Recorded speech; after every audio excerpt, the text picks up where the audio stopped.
Hello, students. How are you? I'm your teacher, Emma. Today, we're learning how to use this, that, these, and those in English. And honestly, when I first started speaking English, I used to stop in the middle of my sentence. My voice would shake a little, and I felt nervous choosing the right word. So let me begin slowly and calmly. This is my notebook. It is in my hand. It is close to me. And when I say, "This is my notebook," I feel safe and confident. This is my notebook. What Emma just said is very important because we use this for one thing that is near us.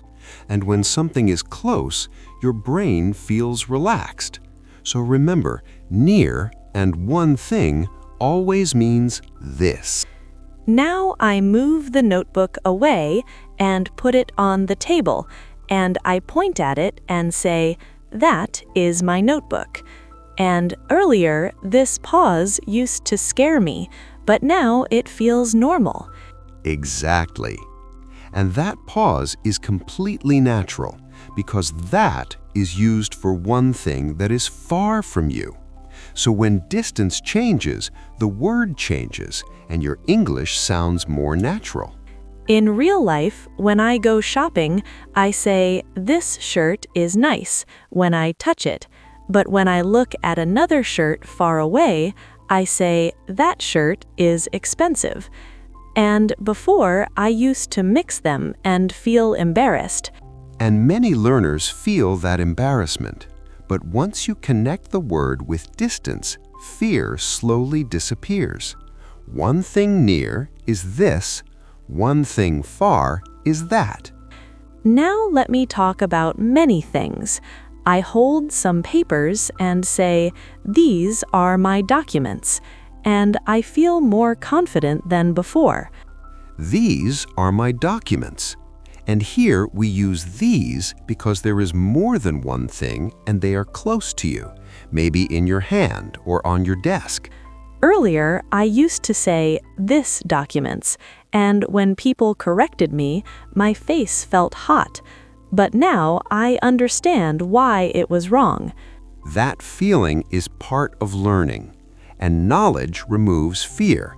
So many things near always means these. Now I look outside the window and point and say, "Those are beautiful houses." And now I don't feel scared anymore. Those are beautiful houses. And we use those when there are many things and they are far away from us, maybe outside or across the road. So now when I speak, I think clearly. This for one near, that for one far, these for many near, and those for many far, and my English feels lighter and easier. Yes, and this logic works everywhere, at home, in the office, in markets, and even during exams or interviews. At home, I say, "This chair is broken, but that chair near the door is fine." And when I clean, I say, "These clothes are clean, and those clothes in the basket are dirty." That is a perfect real-life example. Because English is not about memorizing rules. It is about seeing, feeling, and speaking naturally. Before, my voice used to shake when I spoke English. Now I feel calm and relaxed. And calm speaking is more powerful than fast speaking. So take your time and trust yourself. Sometimes I still make mistakes, but now I correct myself without fear. Practice daily. This pen, that pen, these pens, those pens. And slowly your English confidence will grow. So if you are watching this and feeling confused or nervous, trust me, you are not alone. And that confidence will take you forward step by step. I feel happy speaking English now.